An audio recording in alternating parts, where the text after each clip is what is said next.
Hello students, स्वागत है आप सभी का कॉपी पेस्ट कोचिंग सेंटर के यूट्यूब चैनल पर। आज हम पढ़ने वाले विज्ञान का मॉडल पेपर। जी हाँ, इसका पूरा पीडीएफ सॉल्यूशन आपको प्रोवाइड किया जाएगा और पूरा का पूरा सॉल्यूशन ये हिंदी मीडियम के स्टूडेंट्स के लिए है। इंग्लिश मीडियम का ऑलरेडी चैनल के ऊपर वीडियो अवेलेबल है। ये एग्जाम 2025 के लिए है, जो कि अभी नए मॉडल पेपर गवर्नमेंट के द्वारा रिलीज की गए उसका पूरा सॉल्यूशन है। तो आइए वीडियो की शुरुआत करते हैं। तो सभी सबसे पहले फटाफट वीडियो को लाइक करें और अपने दोस्तों को शेयर करें कि हाँ, सॉल्यूशन आ चुके हैं, ताकि आपके साथ साथ उनका भी भला हो सके। नेक्स्ट थिंग, अगर आपको इस पूरे सॉल्यूशन का पीडीएफ चाहिए तो इसके लिए आपको क्या करना है, डिस्क्रिप्शन में आपको कॉपी पेस्ट कोचिंग सेंटर की मोबाइल एप्लीकेशन की लिंक है, जहां पर आपको बाकी सारे मॉडल पेपर के हुए 23 के प्रैक्टिस पेपर हुए, 24 के प्रैक्टिस पेपर हुए, अभ्यास प्रश्न पत्र हुए, पूर्व प्रश्न पत्र हुए, इन सभी के उत्तर फ्री ऑफ कॉस्ट अवेलेबल हो जाएंगे। और कई सारी ऐसी चीजें जो कि आपकी एग्जाम में 2025 एमपी बोर्ड की एग्जाम में आपको काफी ज्यादा अच्छे अंक लेकर आ सकती है, वो सारी चीज फ्री ऑफ कॉस्ट आपको मिलेगी। डिस्क्रिप्शन में लिंक है, वहां से आप ऐप को डाउनलोड कर सकते हैं, या फिर आपको यहाँ पर स्कैनर दिख रहा होगा, इससे आप स्कैन करके भी ऐप को डाउनलोड कर सकते हैं। आइए वीडियो की तरफ कीजिए, चैनल को सब्सक्राइब कीजिए और अपने दोस्तों को शेयर कीजिए। सबसे प्रथम क्वेश्चन की तरफ हम आगे बढ़ते हैं। तो सबसे पहला क्वेश्चन है हमारा वस्तुनिष्ठ प्रश्न। कैल्शियम ऑक्साइड का जल के साथ अभिक्रिया किस प्रकार की अभिक्रिया है? तो अगर आप कैल्शियम ऑक्साइड की अभिक्रिया कराएंगे जल के साथ, तो एक उष्माक्षेपी अभिक्रिया होगी। उष्माक्षेपी अभिक्रिया वह अभिक्रिया होती है जिसके अंदर से उष्मा निकलती है। जब हम प्रोपेन का ऑक्सीजन के साथ दहन कराएंगे, तो 3 कार्बन डाइऑक्साइड के अणु व 4 पानी के जल के अणु बनेंगे। तो इस प्रथम वाला इसका उत्तर हो जाएगा। विद्युत चुंबक का कोर जो है वह बनाने के लिए सबसे अच्छी सामग्री कौन सी होती है? तो लोहा जो है वो सबसे उपयुक्त सामग्री होती है। उदासीन अभिक्रिया में जब हम अम्ल और क्षार दोनों की अभिक्रिया कराते हैं, तो वहां पर एक उदासीन हमें उत्पाद प्राप्त होता है, जो कि लवण व जल होता है। विद्युत ऊर्जा को यांत्रिक ऊर्जा में परिवर्तित करने के लिए हमें जिस उपकरण की आवश्यकता होती है, वह उपकरण होती है मोटर। किसी माध्यम का अपवर्तनांक निर्भर करता है प्रकाश की तरंगदैर्घ्य पर। कि भैया प्रकाश की चाल कितनी, उसी चीज के ऊपर क्या होगा, किसी भी माध्यम का अपवर्तनांक निर्भर करेगा। अगर आपको मेरी स्पीड थोड़ी सी फास्ट लग रही है, तो आप सेटिंग्स में जाकर प्लेबैक की स्पीड को 0.75x पर देख सकते हैं। मैं फास्ट इसलिए। चलिए आगे बढ़ते हैं हम रिक्त स्थान प्रश्न क्रमांक 2 की ओर। देश अभिक्रिया मेंडुला द्वारा नियंत्रित की होती है। तो मेंडुला ऑप्लीमेंटे के द्वारा जो अभिक्रिया नियंत्रित होती है वो अनैच्छिक क्रियाएं होती है। दक्षिण हस्त अंगूठे नियम के अनुसार यदि अंगूठा धारा की दिशा में इंगित करता है, तो उंगलियां जो है बेटा हमें चुंबक क्षेत्र की रेखाओं को दर्शाती है। मछलियों के हृदय में अगर आप देखेंगे तो केवल दो ही कक्ष होते हैं हृदय के, या दो ही कपाट होते हैं। आंख का वह भाग जो उसे रंग प्रदान करता है, तो आंख को जो भाग रंग प्रदान करता है उसे हम आइरिस कहते हैं। देश तंत्र में ऊर्जा का प्रवाह एकादिशी होता है। तो एक दिशी प्रवाह होता है, वो पारिस्थितिकी तंत्र के अंदर होता है। हम सबने पढ़ा है बेटा ये। प्रश्न क्रमांक 6, जब कोई अम्ल किसी धातु के साथ प्रतिक्रिया करता है, तो जब भी कोई अम्ल धातु के साथ अभिक्रिया करेगा, तो यहाँ पर हाइड्रोजन गैस उत्पन्न होगी। चलिए सत्य सत्य की ओर हम आगे बढ़ते हैं, और इसके उत्तर तो आप स्वयं डिस्क्रिप्शन में या फिर कमेंट बॉक्स में कर सकते हैं। प्रतिवर्ती क्रिया में शामिल अंग रीढ़ की हड्डी, मोटर न्यूरॉन और मस्तिष्क है। तो भैया जो प्रतिवर्ती क्रिया होती है उसके अंदर हमारी रीढ़ की हड्डी ही इन्वॉल्व होती है। तो ये क्या हो जाएगा, असत्य हो जाएगा। अम्लों का पीएच मान 7 से अधिक होता है। तो जितने भी अम्ल होते हैं उन सभी का पीएच मान 7 से कम होता है। तो ये भी क्या होगा, असत्य होगा। रासायनिक अभिक्रिया में उत्पादों का द्रव्यमान हमेशा अभिकारक के द्रव्यमान के बराबर होता है। तो हम सभी जानते हैं कि कोई भी रासायनिक अभिक्रिया तभी संतुलित होती है जब उसका द्रव्यमान क्या होता है, समान होता है, किसका, अभिकारक का और उत्पाद का। तो ये क्या बिल्कुल सत्य है, सही है। प्रकाश के एक माध्यम से दूसरे माध्यम में समान गति से यात्रा करने पर अपवर्तन होता है। देखो, जब प्रकाश की चाल समान है दोनों ही माध्यम के अंदर, तो किसी प्रकार का अपवर्तन नहीं देखा जाएगा। अपवर्तन कब होगा, जब माध्यम में प्रकाश की चाल में परिवर्तन आएगा या प्रकाश की गति में परिवर्तन आएगा। तो ये क्या हो जाएगा, असत्य। सभी धातुएं लचीली होती है और इन्हें खींचकर तार बनाया जा सकता है। तो बिल्कुल असत्य है, सभी की सभी धातुएं लचीली नहीं होती है। हम सभी को पता है कि पारा जो होता है वो क्या होता है बेटा, लिक्विड फॉर्म में पाया जाता है। मानव आंख में रेटिना में दृष्टि के लिए रॉड और कोन कोशिकाएं होती है। तो बिल्कुल सही, रॉड और कोन कोशिकाएं होती है जिनके माध्यम से हम रेटिना में क्या कर सकते हैं, चीजों को देख पाते हैं। अब आइए सही जोड़ी मिलाते हैं। प्रबल अम्ल तो हम सभी को पता है, हाइड्रोक्लोरिक अम्ल HCl अम्ल हमारा प्रबल अम्ल होता है। उष्मा का अवशोषण उष्मा शोषी अभिक्रिया के अंदर होता है। सेरिबेलम जो होता है वो अनैच्छिक क्रिया को नियंत्रित करता है। सेरिबेलम मेडुला ऑब्लिगेंटा इसी के अंदर आता है। चलिए डीएनए की बात करें तो डीएनए के अंदर क्या होता है, जीन होता है, और डीएनए का फुल फॉर्म होता है डीऑक्सी राइबोन्यूक्लिक अम्ल। मेंडल जी जो थे, इन्होंने अनुवांशिकता के नियम जैसे कितने नियम दिए थे, 3 नियम दिए थे। एक यू इंगित करता है पदार्थ पानी में घुल गया। एक यू का मतलब वह सॉल्यूशन होता है, वह पदार्थ होता है जो कि पानी में घुलनशील होता है, जो कि पानी में घुल जाता है। प्रश्न क्रमांक 5, एक शब्द में उत्तर दीजिए, एक वाक्य में उत्तर दीजिए। दो धातु का उदाहरण दीजिए जिनका गलनांक कम है। ऐसे अधिकतम वैसे तो जो धातु होते हैं उनका गलनांक क्या होता है, उच्च होता है, परंतु गैलियम और सीजियम ऐसे धातु होते हैं जिनका गलनांक क्या होता है, काफी ज्यादा कम होता है।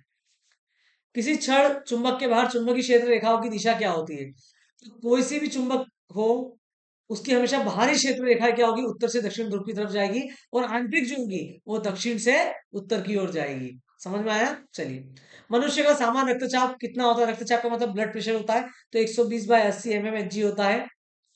मानव मस्तिष्क का कौन सा भाग सोचने, सुनने, सूंघने, देखने आदि के लिए विशेषकृत है, तो सेरेब्रम या फिर अग्र मस्तिष्क जो हमारे मानव शरीर का भाग होता है वही हमें सोचने, सूंघने, सुनने, देखने आदि के लिए विशेषकृत होता है। मायोपिया जिसको हम निकट दृष्टि दोष भी कहते हैं, इसे ठीक करने के लिए हम अवतल लेंस की सहायता लेते हैं। और हाइपरमेट्रोपिया जिसे हम दूरदृष्टि दोष कहते हैं, उसके लिए हम उत्तल लेंस को लेते हैं। एथीन का रासायनिक सूत्र क्या होता है, एथीन का रासायनिक सूत्र C2H4 होता है बेटा।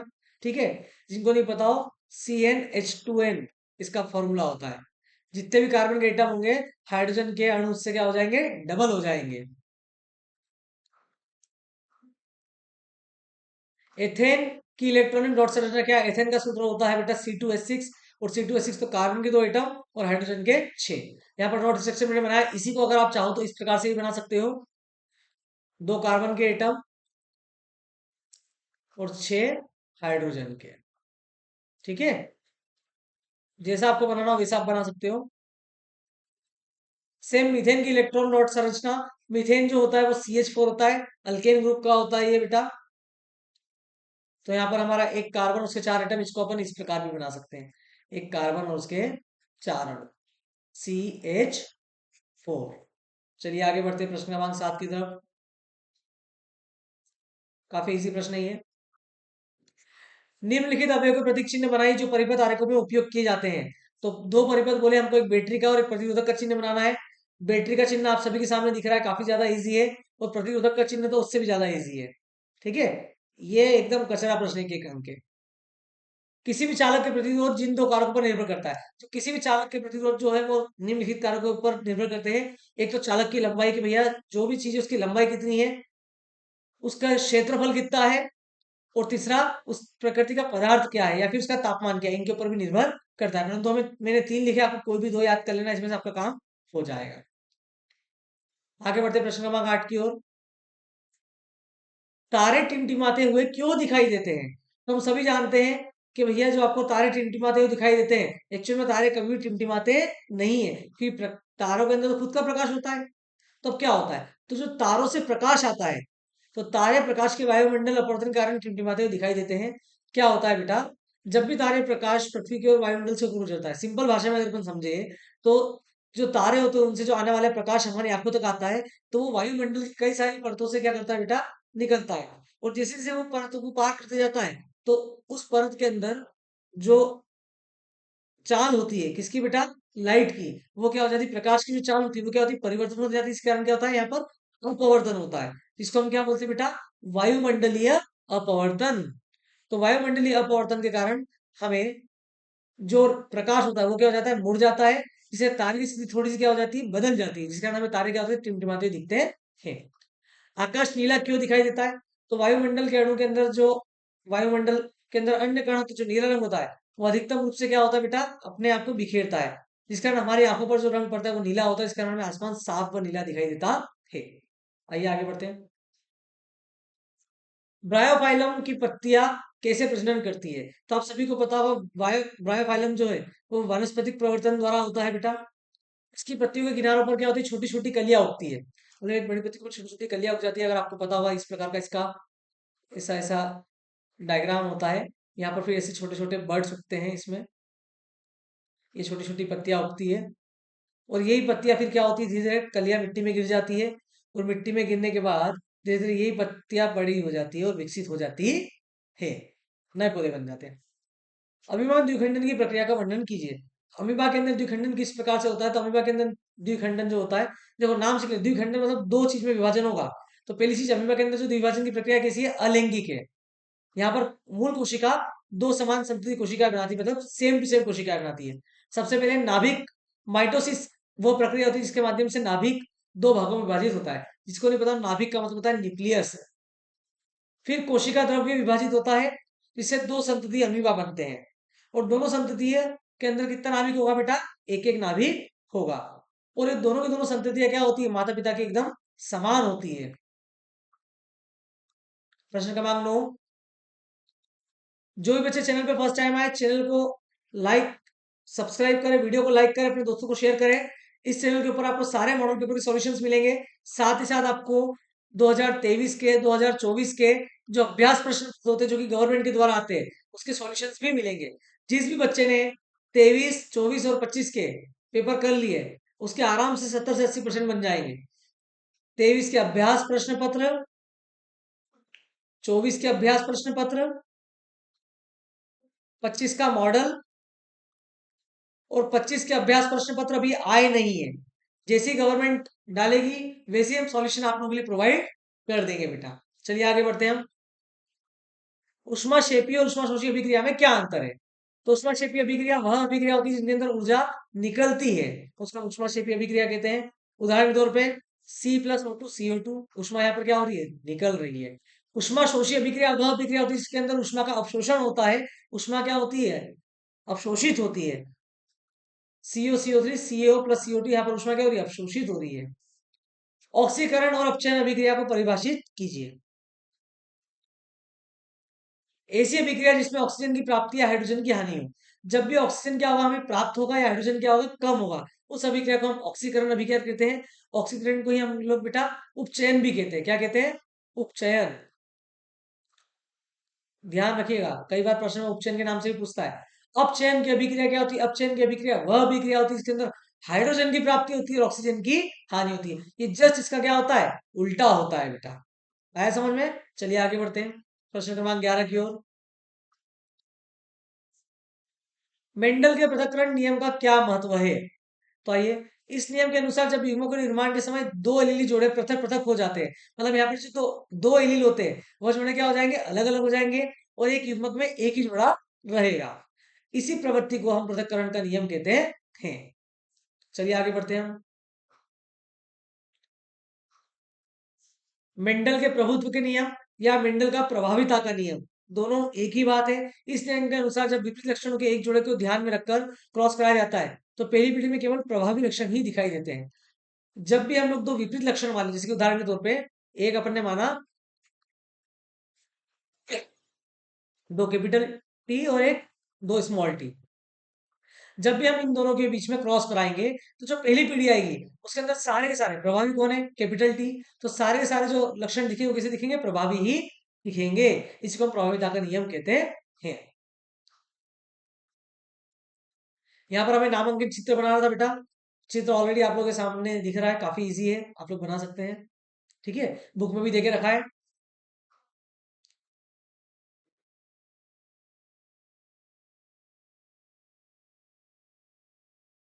प्रश्न में बोला है हृदय के दो कपाटों के नाम बताइए। हृदय के दो कपाट के हमें नाम बताने हैं और उनके एक एक कार्य लिखना है। तो हृदय के दो वॉल्व होते हैं, सबसे पहली चीज तो दो कपाट होते हैं। वो दो कपाट कौन कौन से अपन समझते हैं बेटा? ये वॉल्व को ही आप कपाट लिख सकते हो यहाँ पर अगर आप चाहो तो। द्विवल्य कपाट, वह बाह्य नीले छिद्र पर होती है। ठीक है, इसमें दो पल्ले होते हैं। सबसे पहली चीज, इसे हम माइट्रल वॉल्व भी कहते हैं या फिर माइट्रल कपाट भी कहते हैं। ये हृदय के बाएं ओर होती है। ये रक्त को बाह्य एलिन से बाह्य नीलय, ये वेंट्रिकल जो लिखा है इसी को आप एक और भाषा में नीलय भी कहते हैं, और हिंदी मीडियम में आप नीलय लिखे ज्यादा बढ़िया है। तो बाय एलिन से, सॉरी, बाय एलिन से बाय नीलय में जाने देता है। सेम चीज अगर दूसरी तरफ हम बात करें त्रिवर्णी कपाट में, तो त्रिवर्णी कपाट में ये हमें दाय एलिन से दाय नीलय की ओर क्या होता है? जाने देता है। ठीक है, और ये क्या करता है? दोनों के बीच रक्त के वेग फ्लो को क्या करता है? रोकता है। और इसमें कितने पल्ले होते हैं बेटा? इसमें तीन पल्ले होते हैं। ऊपर वाले में द्विवल्ली में दो थे, त्रिवल्ली में तीन पल्ले। देखो नाम से क्लियर, द्वि मतलब दो, त्रि मतलब तीन।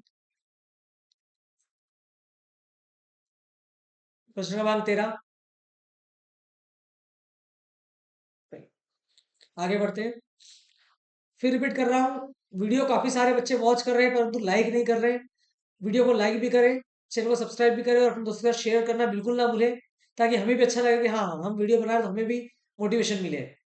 प्रश्न क्रमांक 13, प्रतिवर्ती चाप क्या है, एक उदाहरण दीजिए।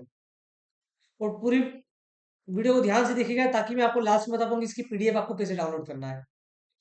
तो प्रतिवर्ती चाप क्या है, इसी को हम रिफ्लेक्स एक्शन भी कहते हैं या फिर प्रतिवर्ती चाप भी कहते हैं।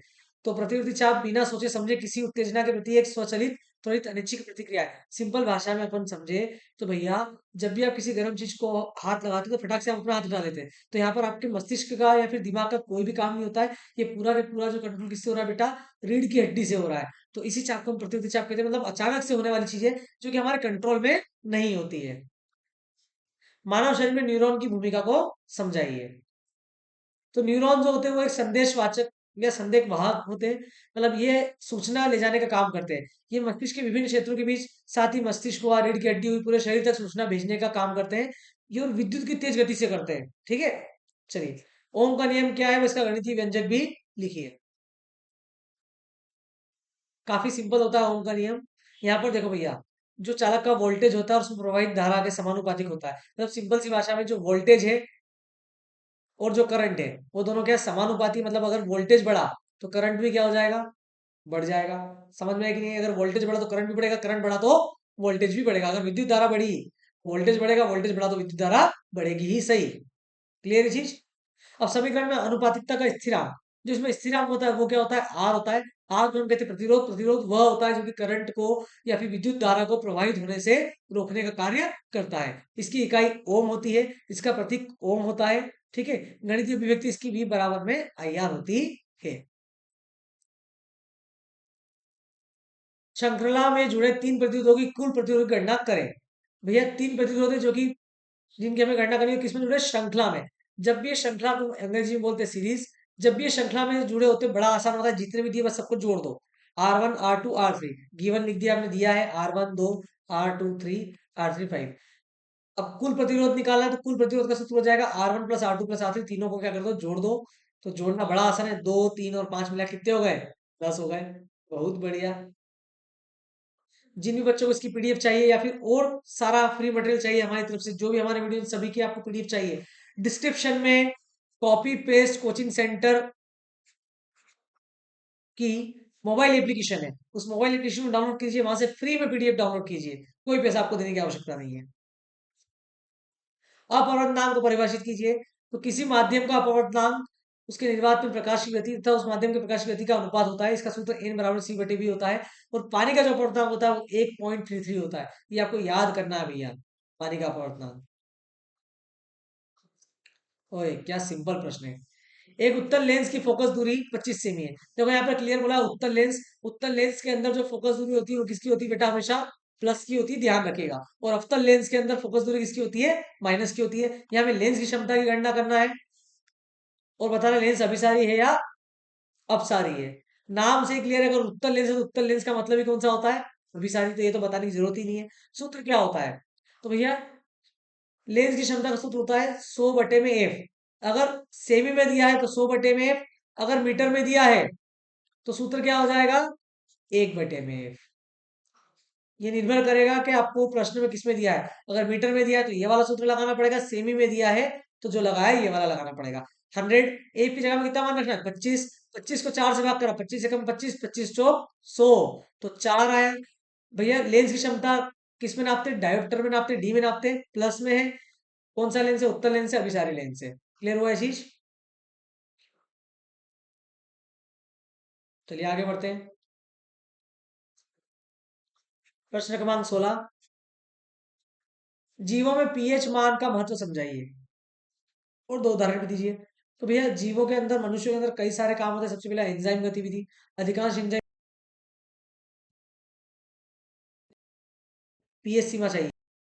पेट की बात करें, हमारे पेट के अंदर उसको 2 पीएच सबसे अच्छा काम करेगा, जब पीएच मान कितना रहेगा, 2 रहेगा।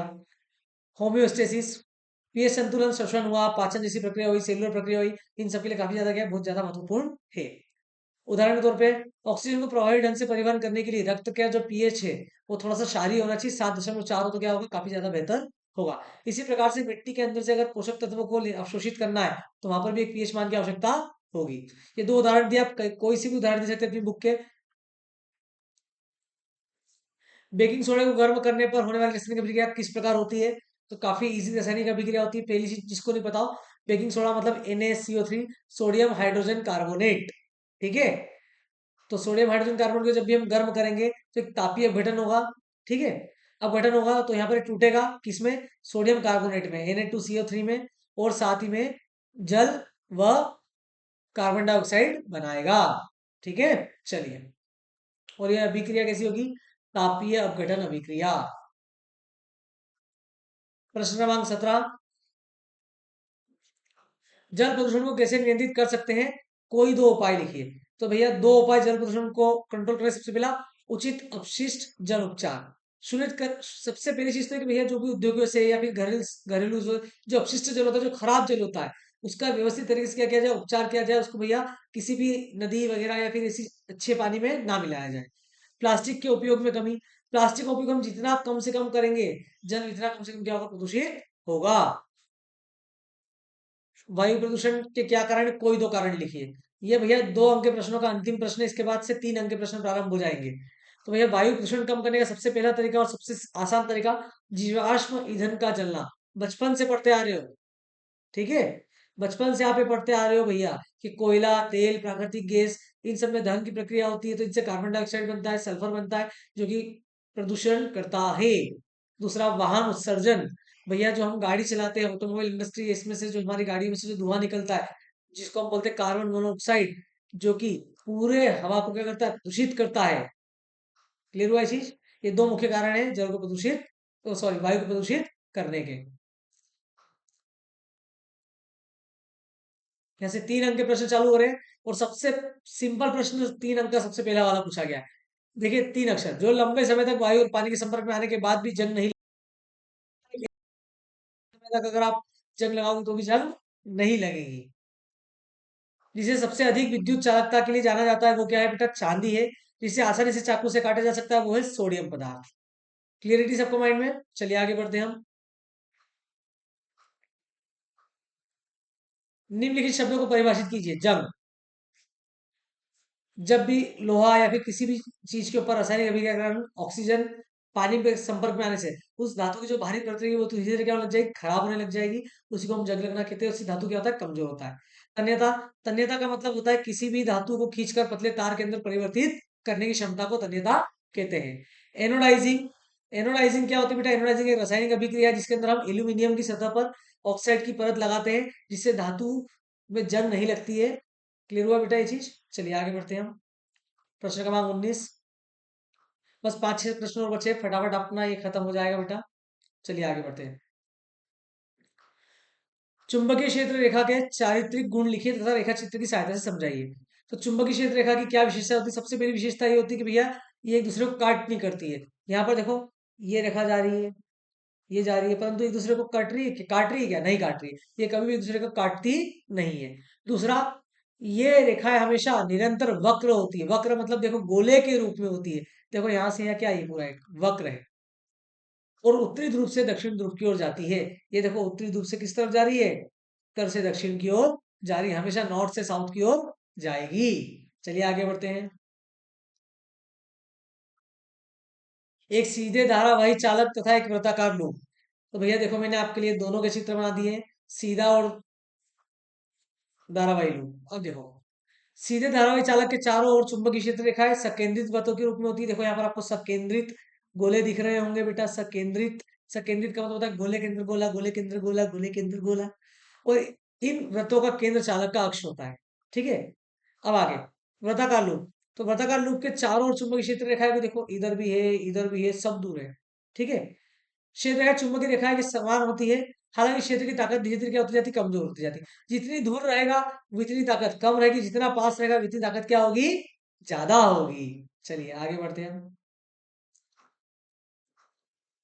आणविक सूत्र C4H9OH। जैसे C4H9OH दिखा, ये मुझे दिख गया भैया ब्यूटेनॉल का सूत्र है, इसका IUPAC नाम है।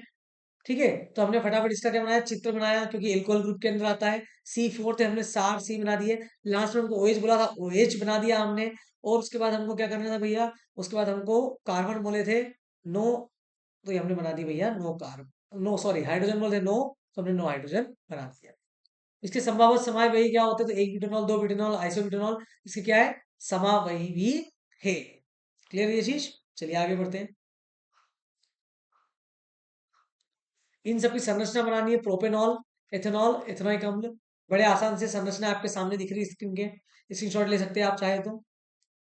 अरे भैया स्क्रीनशॉट लेने की क्या आवश्यकता है, जब पूरी की पूरी पीडीएफ मिल रही है तो आराम से पीडीएफ की प्रिंट निकलवाओ, याद करो। पीडीएफ कहाँ मिलेगी भैया, तो डिस्क्रिप्शन में कॉपी पेस्ट मोबाइल एप्लीकेशन की लिंक दे रखी है, वहां जाए, अभी एक बार डाउनलोड करे, पूरी पीडीएफ आपको मिल जाएगी। ठीक है, और साइंस के अलावा विज्ञान के साथ साथ सामाजिक विज्ञान हुआ, हिंदी हुआ, संस्कृत हुआ, इंग्लिश हुआ, मैथ्स हुआ, इन सभी की पीडीएफ मिलेगी। और इसके अलावा कई सारे 10वीं का मटेरियल भी आपको फ्री ऑफ कॉस्ट उपलब्ध होगा।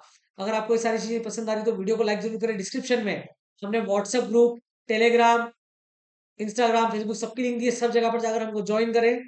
और इस वीडियो को शेयर करना बिल्कुल ना भूलें और सब्सक्राइब करना बिल्कुल ना भूलें। चलिए प्रश्न क्रमांक 21,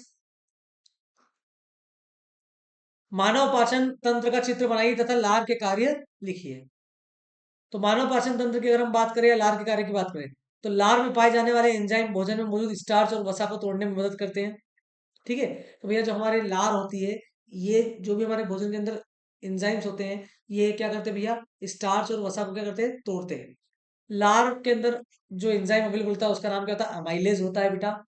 तो अमाइलेज नामक एंजाइम जो होता है वो स्टार्च को शर्करा के अंदर क्या करता है बेटा, तोड़ता है।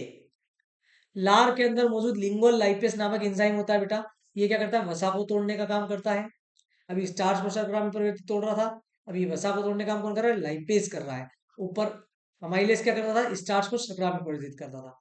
और लार पाचन क्रिया में को शुरू करने में मदद करती है।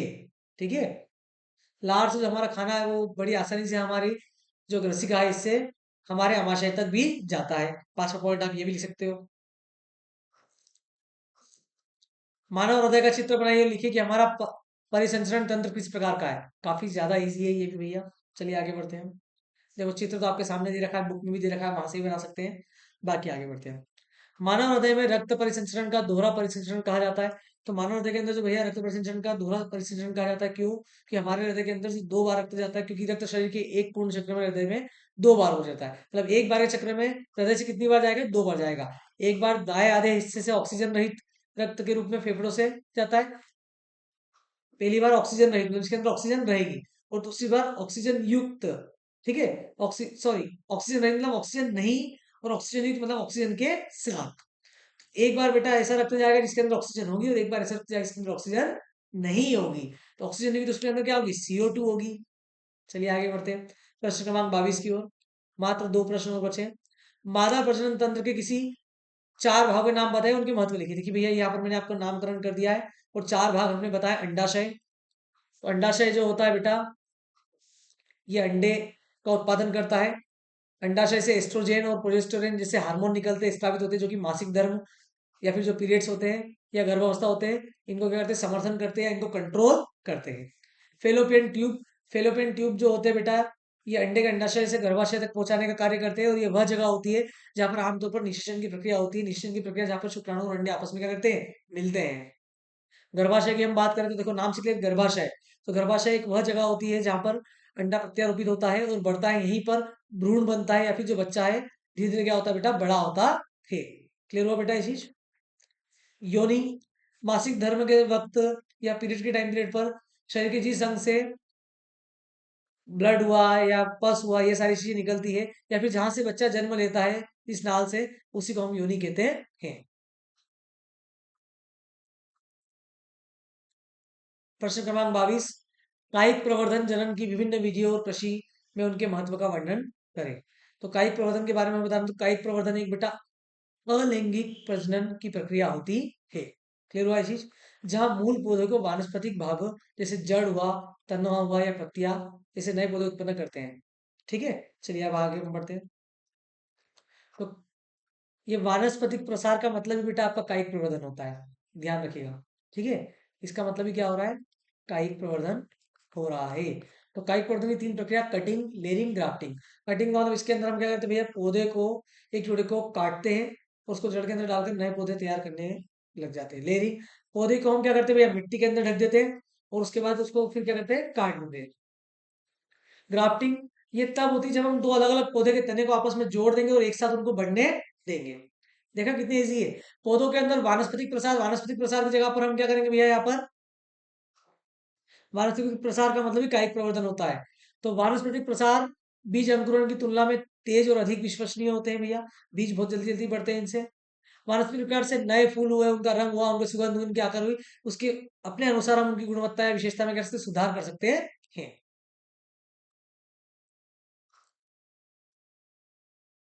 वानस्पतिक प्रसार के माध्यम से उत्पादित नए पौधे जो होंगे वो माता पिता से मूल रूप से क्या होंगे, समान होंगे। चलिए, ये एक बेटा प्रैक्टिकल का क्वेश्चन है, काफी इजी क्वेश्चन है। एक 5 सेंटीमीटर ऊंची वस्तु, तो भैया अपने को ऊंचाई बता रही है, ऊंचाई को हम लिखते हैं H0 से, हमने लिख दिया भैया H0 से ऊंचाई 5 सेंटीमीटर है। अवतल दर्पण के सामने 20 सेमी दूरी पर रखी है। भैया अवतल दर्पण से 20 सेंटीमीटर की दूरी पर रखी है, तो अवतल दर्पण से 20 सेंटीमीटर, तो यू हमने मान लिया 20 सेंटीमीटर। यू हमेशा क्या होता है बेटा, माइनस होता है, कोई सा भी दर्पण हो कोई फर्क नहीं पड़ता है। ठीक है, लेकिन अवतल दर्पण के अंदर एफ जो होता है, जो फोकस दूरी होती है वो क्या होती है, हमेशा माइनस की होती है। इसकी फोकस दूरी माइनस, तो हमने एफ लिख दिया -10 सेंटीमीटर। यहाँ पर हमने प्रयोग करा बेटा दर्पण सूत्र का। तो दर्पण द्वारा बनाने वाला प्रतिबिंब की स्थिति बताना है, प्रकृति बताना है और आकार बताना है। तीन चीज बतानी है, स्थिति, प्रकृति, आकार। स्थिति बताने के लिए और उसकी प्रकृति बताने के लिए आपको ज्ञात करना पड़ेगा V, और V आप ज्ञात कर सकते हो बेटा दर्पण सूत्र के माध्यम से। देखिए यहां पर मैंने लगाया दर्पण सूत्र। सही बच्चे जानते हैं दर्पण सूत्र क्या होता है, 1/V प्लस 1/U बराबर में 1/F। चलो भैया, ये प्लस का 1/U था, उधर जाके किसका हो गया, माइनस का हो गया। 1/V ऐसा कैसे, हमने संख्या रखी, 1/-10 प्लस 20। हमने यहाँ पर क्रॉस मल्टीप्लाई करा, 20 का 1 में गुणा करेंगे 20, 10 का 1 में करेंगे 10, प्लस माइनस क्या हो जाएगा, माइनस। 20 का 10 में करा 200, 20 में से 10 गए 10, माइनस कॉमन आ गया, एक जीरो से एक जीरो कट गया, 1/20। 1/20 हमने इसको क्या कर दिया, उल्टा कर दिया, तो v बराबर में कितना गया, -20। v माइनस का आया है, तो माइनस का आने से हमें पता लग गया कि भैया ये क्या है, रियल और इन्वर्टेड है। ठीक है, अब हम इसका निकालेंगे ऊंचाई, तो ऊंचाई के लिए हमने प्राप्त करा एम मैग्निफिकेशन, जिसको हम बोलते हैं V/U।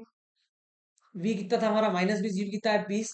एक, जब भी मैग्निफिकेशन आपका एक आ जाए बेटा, तो इमेज आपकी क्या रहती है, समान रहती है, उसकी हाइट क्या रहती है, बराबर रहती है। अगला प्रश्न जो है वो सेम टू सेम इसी के जैसा है। इसमें बस जो लेंस है, इसमें सॉरी जो मिरर है, वो हमारा कौन सा है बेटा, कॉन्वेक्स है या फिर उत्तल दर्पण है। और उत्तल दर्पण के अंदर जो एफ होता है वह क्या होता है बेटा, प्लस का होता है। क्लियर है चीज। तो यहाँ पर आपका ये वीडियो समाप्त होता है बेटा। जो भी बच्चे चैनल पे फर्स्ट टाइम आए हैं, वीडियो को लाइक जरूर करें, चैनल को सब्सक्राइब करें और साथ ही साथ अपने दोस्तों के साथ शेयर करें। और डिस्क्रिप्शन में आपको कॉपी पेस्ट मोबाइल एप्लीकेशन की लिंक दे रखी है, यहाँ पर आप डाउनलोड करें। यहाँ पर आपको फ्री मटेरियल के अंदर सारे मॉडल पेपर के सॉल्यूशंस मिल जाएंगे। और जो भी बच्चे जाना नहीं, सिर्फ 80% लेकर आना चाहते हैं, उनको कुछ नहीं करना है, ऑब्जेक्टिव्स याद करना है, परीक्षा वो परीक्षा दिन जो भी आपके पास हो उसके साथ ही 2023 के अभ्यास प्रश्न पत्र, 24 के अभ्यास प्रश्न पत्र और 25 के अभी आए नहीं है। 25 का भी सिर्फ मॉडल पेपर आया है, प्लस अभ्यास प्रश्न पत्र जब आएंगे वो, इतना अगर आपने याद कर लिया, आपके 80% गारंटी से बन जाएंगे। अब ये सर सारे कहाँ मिलेंगे, तो आपको मिलेंगे कॉपी पेस्ट के ऐप पे फ्री ऑफ कॉस्ट। अभी ऐप को डाउनलोड करें और वहां से पेपर को डाउनलोड करते जाए और समझते जाए। अगर आपको कुछ भी प्रॉब्लम आ रही हो किसी प्रकार से ऐप को डाउनलोड करने में, तो इस नंबर पर आप अपना नाम, अपने स्कूल का नाम, ठीक है, अपना नाम, अपने स्कूल का नाम, अपने शहर का नाम, ये तीन चीज व्हाट्सअप कीजिए। यहाँ से आपको लिंक मिल जाएगी, वहां से आप गेम डाउनलोड कर पाएंगे और वहीं से आपको क्या बोलते हैं, पीडीएफ भी उपलब्ध हो जाएगी। और आने वाली हमारी सारी क्लासेस की वीडियो वगैरह आपको सारी चीज मिल जाएगी। डिस्क्रिप्शन में व्हाट्सएप ग्रुप की लिंक है, व्हाट्सएप को भी ज्वाइन करना बिल्कुल ना भूलें। वीडियो को वॉच करने के लिए बहुत बहुत धन्यवाद। गुड बाय टू ऑल, जय श्री कृष्णा। आशा करते हैं आप सभी के एग्जामिनेशन में काफी अच्छे अंक आए।